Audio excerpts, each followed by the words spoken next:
자, 말씀을 함께 나눕니다. 오늘 말씀은요, 마태복음 21장 1절에서 11절까지 말씀이에요. 우리가 너무 잘 알고 있지만 절기 때만 보지 평상시에는 잘 보지 않는 구절입니다. 마태복음 1장 1절에서 11절까지 말씀, 제목은 겸손의 왕으로 오신 예수라는 제목으로 함께 은혜를 나누겠습니다. 자, 성경 구절은 여러분이 보시면 됩니다. 저랑 같이 이제 한 절 한 절 보겠습니다. 오늘은 우리가 종료주일로 드립니다. 그리고 이 한 주간을 고난주간이라고 합니다. 다음 주, 그래서 돌아오는 그 다음 주가 부활절이 되는 것이죠. 모두 그 주님의 부활을 소망하며 한 주간 그 주의 고난에 동참하시기를 바라고, 그런 의미에서 제가 다른 행사는 안 하고요. 여러분, 요즘은 그런 거 할 수가 없으니까 우리가 아침 금식이라도 해서 주님의 고난을 생각했으면 좋겠다. 금식하면 생각할 수밖에 없으니까 여러분 한 주간만 아침 금식에 꼭 동참해 주시기를 바랍니다. 네, 일부러도 금식하는데 아침에 금식해 주시고, 정 못하시는 분만, 정말 건강상 못하시는 분만 식사하시고요. 가능하면 한 주간만이라도 아침 금식을 좀 해주시기를 부탁을 드리겠습니다. 자, 우리가 작지만 그 주님의 고난에 참여할 때 주의 부활에 참여하는 은혜도 그 이후에 동일하게 임하게 될 줄로 믿습니다. 종료주일은요, 예수님께서 십자가 죽음을 위해 이스라엘 수도 예루살렘에 입성하신 날을 기념하는 절기예요. 오늘 집사님이 기도 중에 자세하게 이렇게 설명을 해주셨어요.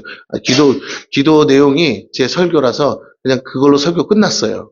사실은. 그러나 그래도 나도 먹고 살려면 해야죠. 할렐루야. 그러니까 자세히 제가 조금 더 기도 내용을 조금 더 자세히 풀어드릴 테니까 여러분 기도 들으셨으면 좋겠습니다. 그래서 마태, 마가, 누가, 요한, 그 사복음서에 이건요 빼놓지 않고 모두가 다 기록을 해놨습니다. 성경에서 종려나무는 의와 아름다움 또 승리 등을 상징해요.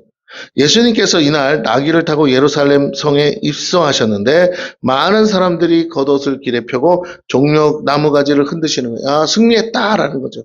호산나 다윗의 자손이여 찬송하리로다. 주의 이름으로 오시는 이여 가장 높은 곳에서 호산나라고 외쳤어요. 호산나가 무슨 뜻이냐면 우리를 구원하소서, 이런 뜻이거든요. 자, 우리를 구원하소서, 우리를 구원하소서.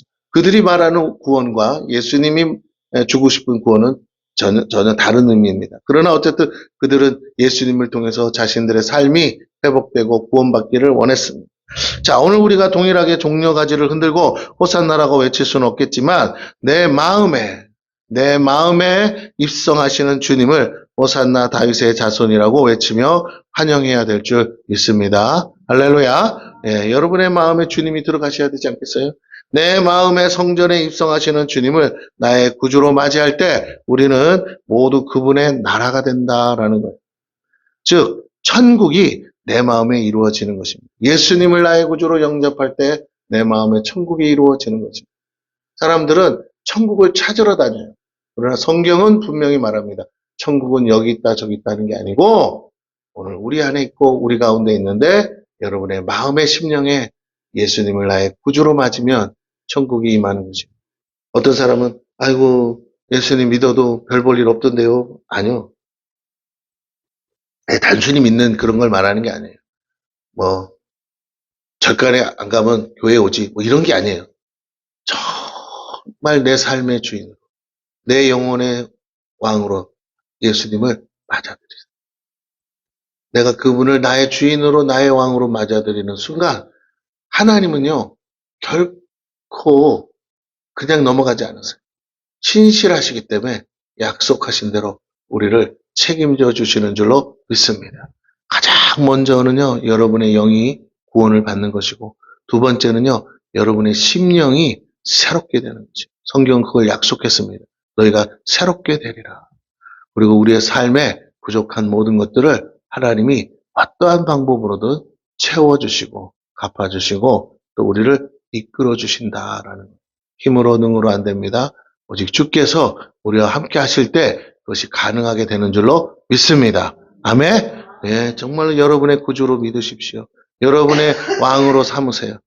왕에게 우리가 해야 될 마땅한 건요, 영광을 돌리고 그 왕에게 복종하는 겁니다. 우리가 이런 의미를 가지고 함께 말씀을 통해서 종려주일의 의미를 다시 한번 우리 가슴에 깊이 새겨보고 진정 우리 영혼의 구주로 오신 예수님을 우리가 정말로 맞이하시기를 축원합니다. 함께 1절에서 2절 보겠습니다. 1, 2절 봅니다. 그들이 예루살렘에 가까이 가서 감람산 벳박에 이르렀을 때에, 감람산에 벳박이라는 곳이 있나 봐요. 예수께서 두 제자를 보내시며 이르시되 너희는 맞은편 마을로 가라. 그리하면 곧 메인 나귀와 나귀 새끼가 함께 있는 것을 보리니 풀어 내게로 끌고 오라. 자, 예수님의 예루살렘 입성은 매우 큰 의미로 다가옵니다. 특별히 누구에게? 제자들에게 예수님이 메시아라는 사실을 알고 있는 자들로서 엄청난 감격의 순간일 수밖에 없어요. 이야, 드디어 예수님이 예루살렘 성에 입성하시는구나. 즉 예수님이 자신의 정체를 드러내고 예루살렘에서 뭐 하시냐? 그들의 기대는 것이죠. 젊은 혈기 많고 정말 열정적인 그 제자들은요, 예수님이 혁명군의 대장이 돼서 혁명을 일으키기를 원하셨어요. 그래서 그의 나라를 세우기를 원했습니다. 예수님이 왕으로 세워지고 자기들은 그를 왕으로 삼아 한 자리 차지하고 싶은 거죠. 왕으로 오신 예수를 따라 그들도 함께 입성하는 거예요. 얼마나 기분 좋았겠어요. 이것은 로마의 식민지로 점령당한 예루살렘을 탈환하는 어, 작전을 하는 것이고 정복하는 중이라는 겁니다. 그리고 식민지 백성으로 묶인 이스라엘을 드디어 해방하는 해방의 날이 되는 것이에요. 이 외치는 소리들은 다 그런 소리입니다. 우리가 3.1절 대한독립 만세 하는 것처럼 그들은 그렇게 외쳤다는 거예요. 동일하게 온갖 기적과 이적 그리고 놀라운 메시지로 사람들을 선동하고 몰고 다니는 예수를 따르는 수많은 군중들은 예수께서 예수에게서 뭔가를 얻을까 하며 기대했습니다. 예루살렘에는 어떤 놀라운 능력을 또한 나타내서 세상을 깜짝 놀래키고 할 수만 있다면요, 여러분. 할 수만 있다면 그 무시무시한 본디오 빌라도를 뒤집어 엎는 혁명을 또한 기대하기도 했다라는 것이죠. 왜? 예수라면 그렇게 해줄 거라고 그들은 찰떡같이 믿었다기보다 기대하고 소망했습니다. 즉 제자들과 군중들은 정치적 능력을 나타낼 메시아를 원했고 기다렸어요. 그가 예수라고 소망했습니다. 바랬어요. 아니 예수가 그 메시아가 되어주기를 소망했습니다. 자신들을 위한 메시아를 기대한 것이죠. 예, 자기들을 위한 메시아. 그러나 우리가 잘 알듯 예수는 이스라엘만을 위한 메시아도 아니고요. 이스라엘의 해방과 독립을 위한 정치적 군주도 아니었다라는 거예요. 그는 어떤 유혈혁명도 원치 않았습니다. 오히려 주님은 우리를 위해 대신 죽으러 오셨고 또한 죽어주셨어요. 예루살렘 입성은 그것을 위한 과정에 불과합니다. 그 죽음의 문으로 들어가는 죽음의 입성인 거죠. 그러나 그런 주님의 마음을 모르는 백성들은 그저 자신들을 위해 이스라엘을 독립시켜줄 독립투사 정도로 생각한 것입니다. 그들이 말하는 구원과 주님이 주고자 하시는 구원은 전혀 다른 의미인 것이에요, 여러분. 대한민국 독립을 위해서 힘쓰고 애쓰신 독립투사들은 참 존경받고 그들 정말 기리고 기념하는 건 너무나 중요한 일입니다. 국가를 위해서 애국애족하는 마음 너무 정말 감사한 마음이죠. 하지만 성도인 우리가 신앙인인 우리가 기억해야 될 것은 독립투사들이 필요는 하지만 독립투사들에 의해서 나라가 세워진 건 아니에요. 할렐루야. 역사를 바로 알아야 돼요. 우리의 역사는요 오직 하나님께서 하신 줄로 믿습니다. 아멘. 독립투사 몇 명이 움직인다고 해서 나라를 되찾을 수 있으면요. 그럴 정도의 능력이라면 우리는 중국도 뺏어야 돼요. 그죠? 만주도 우리나라 아닙니까?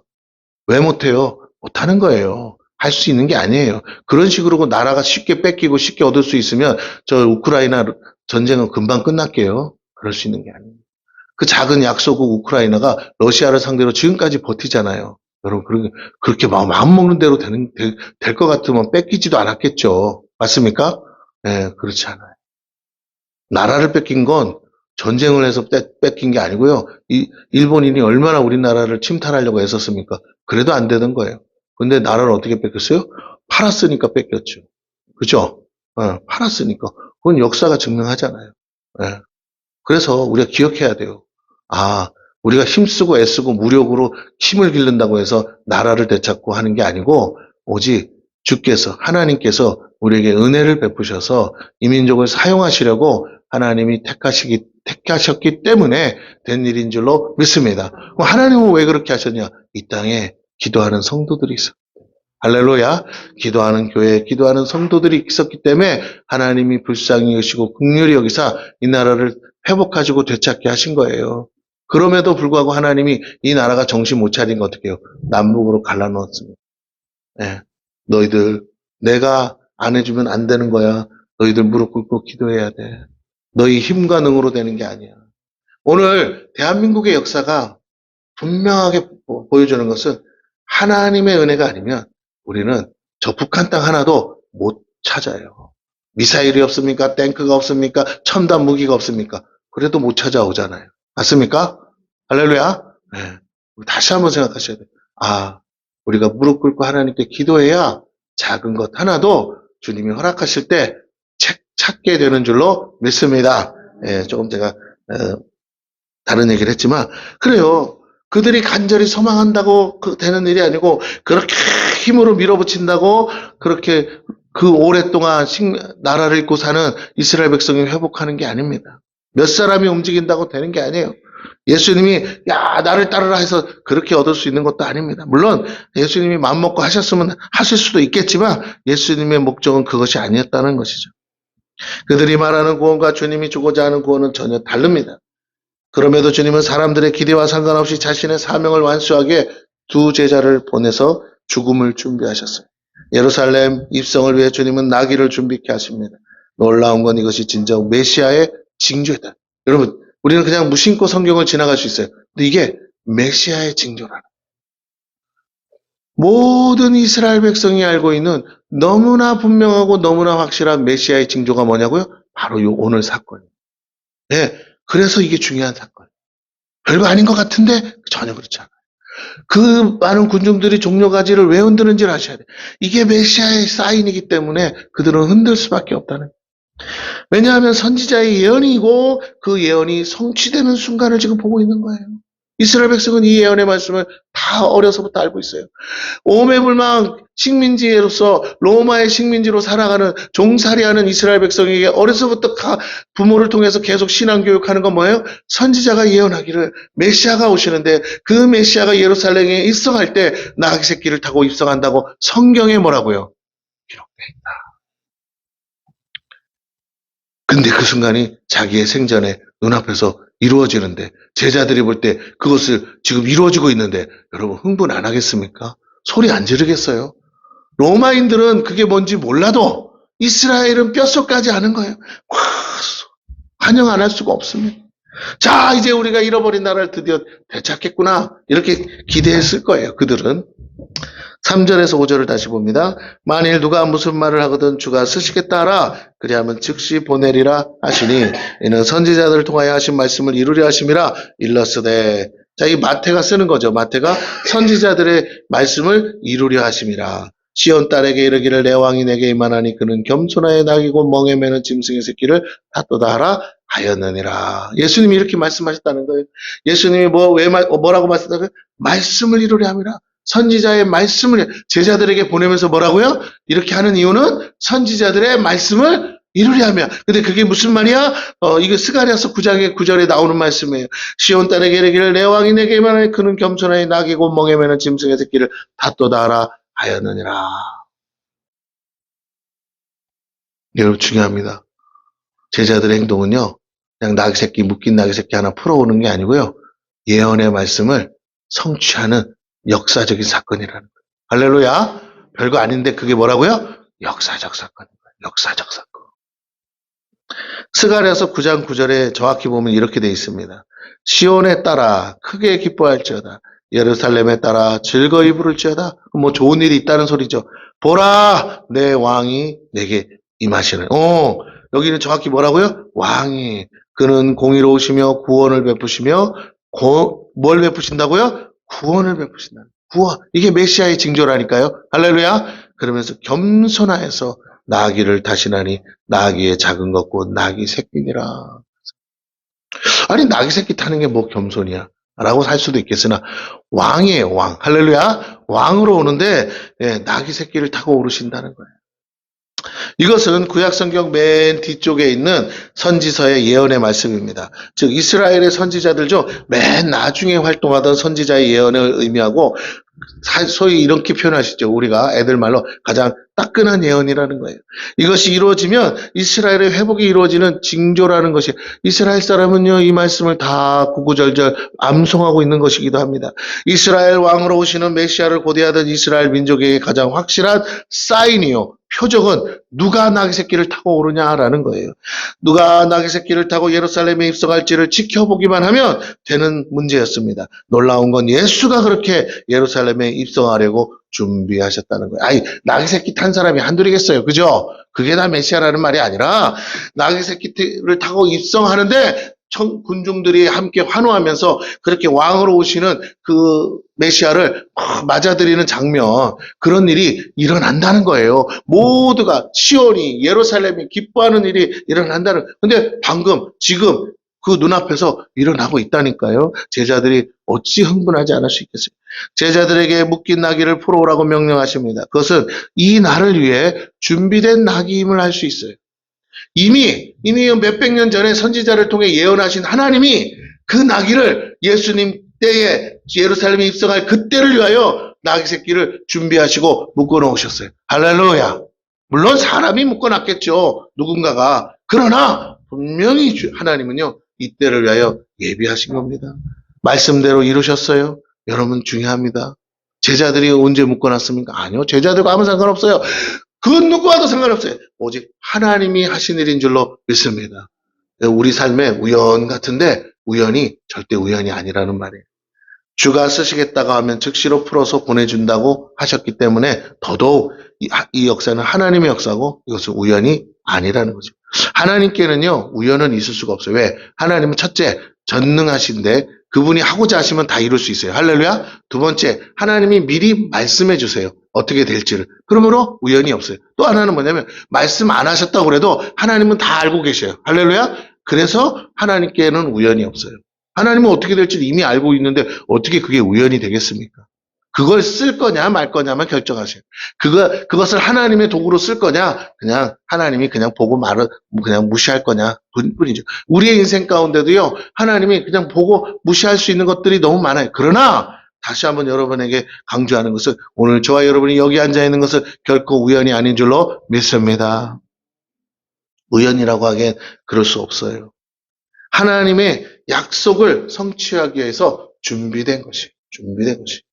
나귀 새끼 한 마리도 주의 나라와 의를 위해 준비되고 사용되었어요. 그렇습니다. 저번에 세미나를 갔어요. 우리 집 앞에 새로 세워진 꿈이 있는 교회 그 세미나를 갔는데 우리 옆에 어떤 목사님, 할머니 목사님이 앉아 계셔. 근데 그분의 아들도 목사래. 근데 그분의 아들은 저 지방에서 크게 목회를 하고 계신대요. 근데 이제 따로 사시니까 이제 한 80도 넘으신 것 같아요. 그분이 옆에 앉아 있는데 세미나. 근데 그분이 바로 그 꿈이 있는 교회에 이제 성도처럼 앉아서 세미나를 들으러 오셨어요. 근데 이제 강사 목사님 어쩌고저쩌고 하다가 이제 그분의 정체가 드러났는데 중요한 건요. 그분이 이 교회에 와서 예배드리고 기도하다가 하나님 감동을 주셔서 그때부터 이 교회를 섬기고 계시다는 거예요. 당신도 목사면서 은퇴하셨으니까 그래요. 근데 남편이 돌아가셨나 보죠. 그러니까 이제 아들은 목회하지만 아들과 좀 떨어져서 자기는 여기서 이제 사시나 봐요. 그런데 우리 동네 살거든요. 근데 중요한 건요. 그분이 그 교회를 오셨고 거기 와서 3번이나 꿈을 꿨는데 그 교회가 부흥하는 꿈을 꾸셨대요. 사람들이 막. 그래서 그걸 놓고 기도하기 시작하는. 저는 그런 생각이 들어요. 그분이 결국은 자기의 꿈대로 교회가 성전이 세워지는 걸 봤나요, 못 봤나요? 봤어요. 앞으로 이제 이 성전에 사람들이 물밀듯이 이제 뭐 아파트 다 입주하면 들어오겠죠? 매주 한 가정 이상씩 들어온다니까, 지금도. 사람들이 오는 것을, 야, 그분이 비록 할머니고, 그분이 비록 아무것도 안 하는 목사님일지라도 기도할 수 있어요. 할렐루야. 그런데 하나님이 그 교회를 축복하시고 기도하게 하시려고 기도하는 자를 보내주신 줄로 믿습니다. 그래서 열심으로 기도하는 거예요. 목사님을 해서 교회를 해서. 그분이 무슨 물질을 헌금을 하겠어요? 뭘 하겠어요?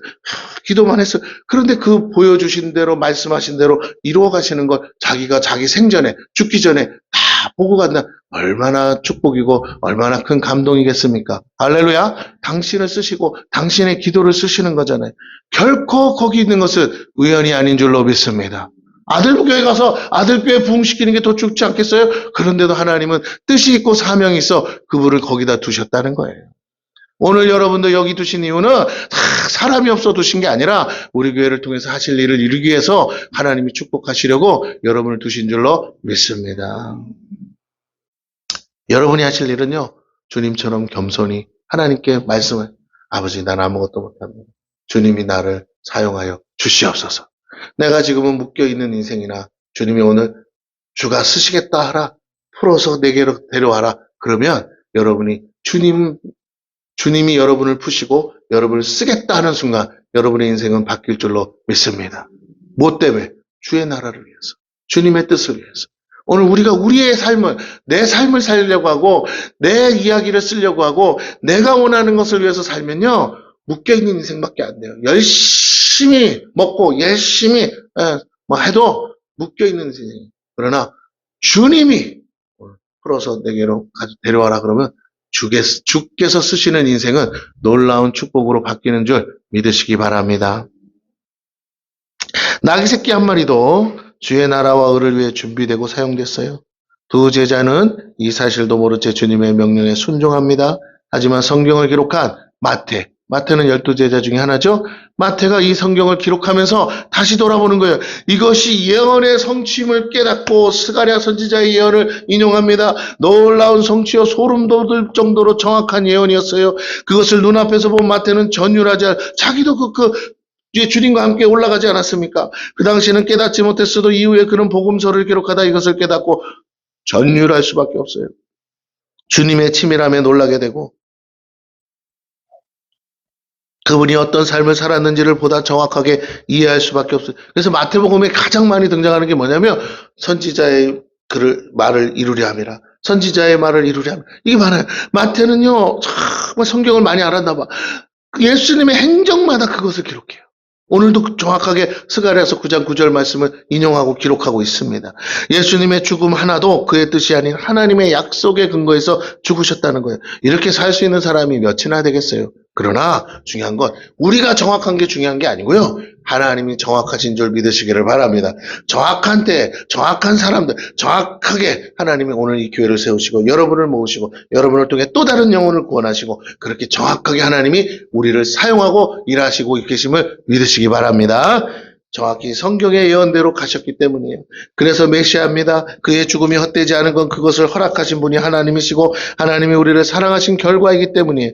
그것에 순종하신 주님의 사랑의 헌신 때문에 오늘 저와 여러분이 여기 있습니다. 이걸 깨달은 마태가 이것을 기록하며 울지 않을 수가 없어요. 당시에 그 사실도 모른 채 주님을 따르던 자신을 생각하며 회개의 눈물을 흘렸을 거예요. 자기는 온 백성들한테 지탄을 받는 세리에 불과했잖아요. 그렇죠? 저 매국노, 저 배신자, 나라 팔아먹을 놈 하면서 로마의 하수인, 로마의 개 이러면서 욕먹고 살던 마태가 예수님의 제자가 되고 왕으로 오시는 그 예수님을 수발두고 그 주님의 뜻을 이루는 하나님의 사람으로 쓰임받는 거. 야, 마태는 감개무량입니다. 자기 인생에 이런 축복이 있을 줄 꿈에도 몰랐죠. 이후에 깨달은 자로서 주님의 죽으심과 그것을 위한 예루살em 입성이 예언의 성취이며 하나님의 뜻이라는 것을 알게 되었을 때 다시 한번 감격하지 않을 수 없어요. 이 사실을 어찌 가만히 나만 알고 있습니까? 온 세상에 알리는 것이 그가 할 수 있는 가장 최선의 길이라는 것을 다시 한번 각인하고 이 복음서를 썼을 거예요. 그가 쓰는 복음서가 결코 헛되지 않고 누구보다 가장 귀한 도구로 사용되기를 기도했을 것이고 그것은 이루어졌어요. 전 세계에 적어도 20억 명의 크리스찬들이 이것을 보고 있는 줄로 믿습니다. 그럼요.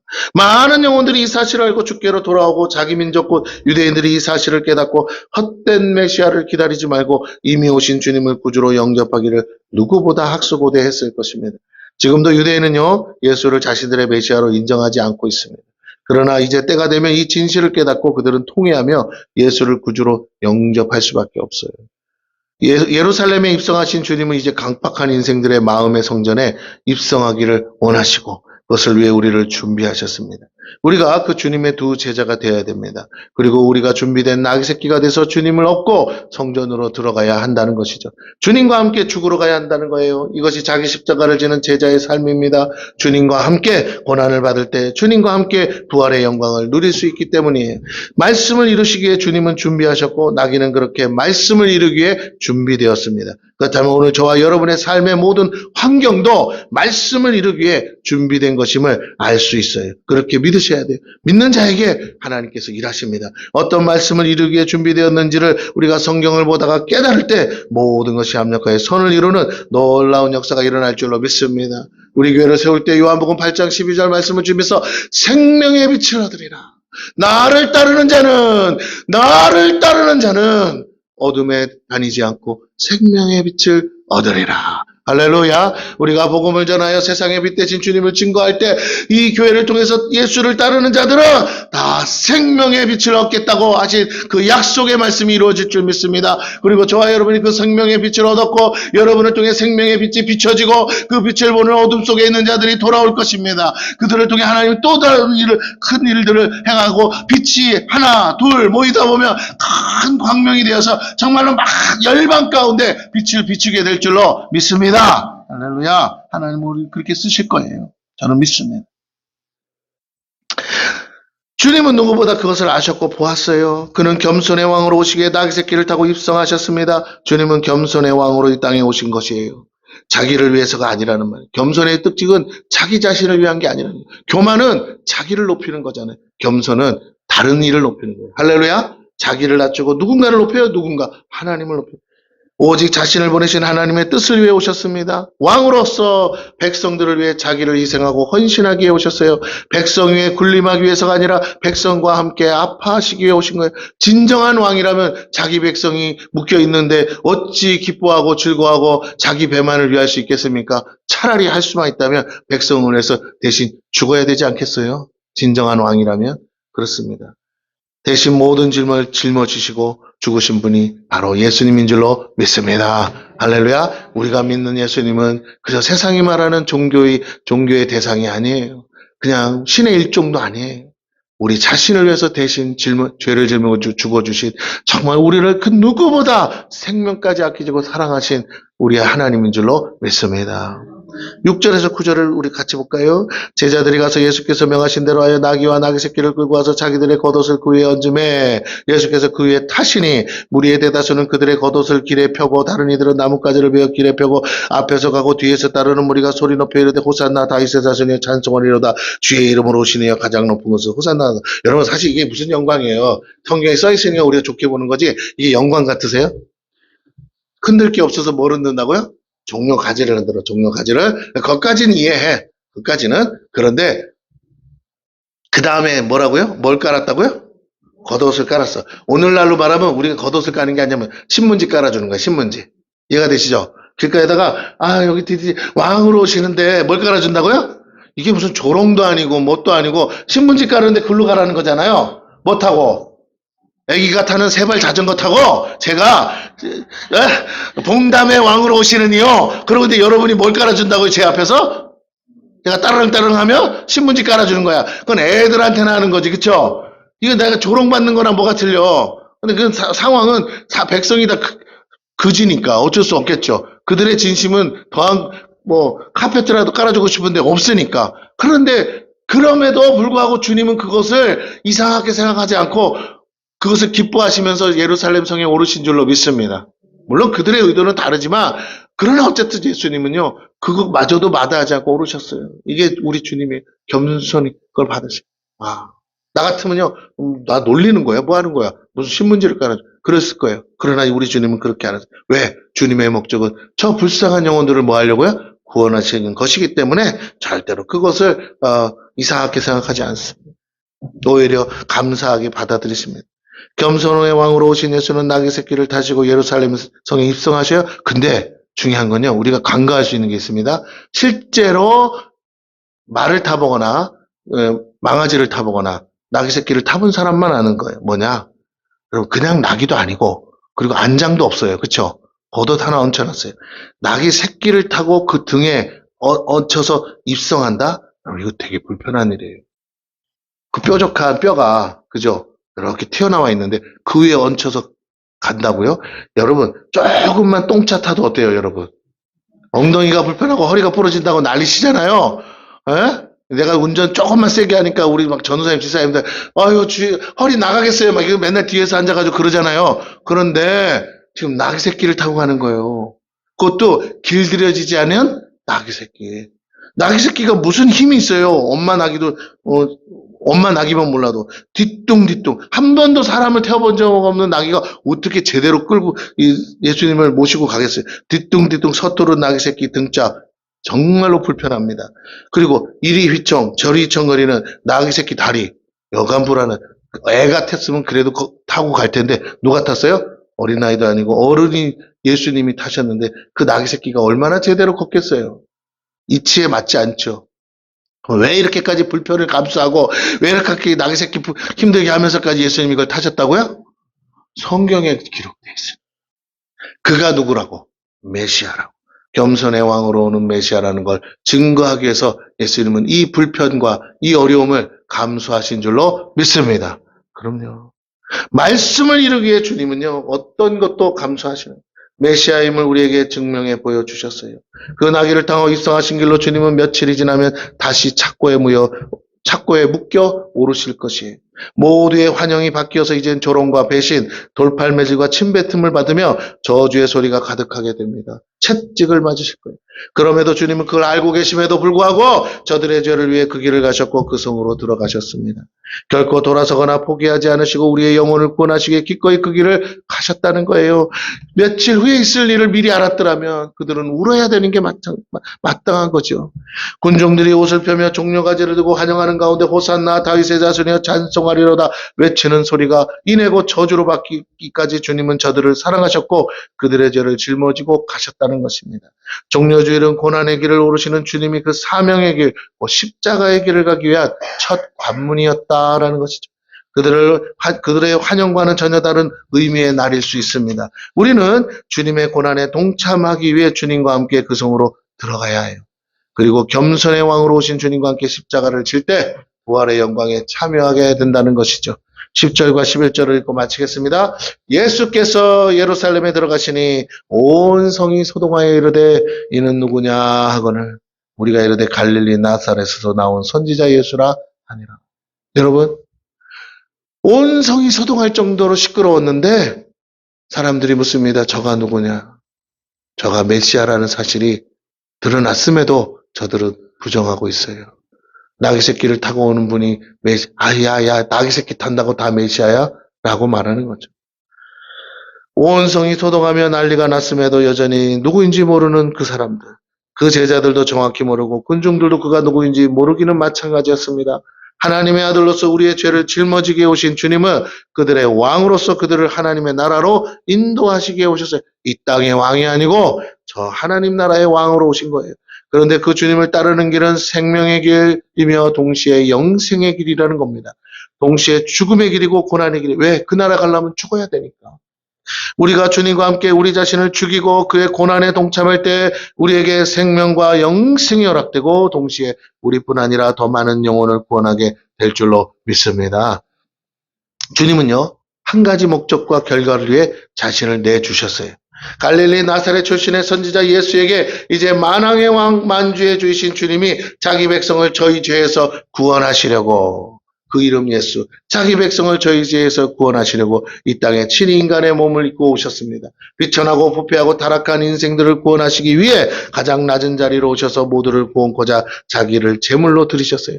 이 하나님의 제단과 하나님의 어린 양의 제물로 말미암아 우리 모두가 살게 됐습니다. 예루살렘은 하나님의 제단이요 그곳에 나귀 새끼 타고 오르시는 주님은 그 하나님의 제물이 되었다는 것이죠. 그 예수님이 이제 우리 인생의 성전으로 들어오시고 우리 심령의 성전에 들어와 진정한 왕이 되시고 주인이 되셔야 될 줄로 믿습니다.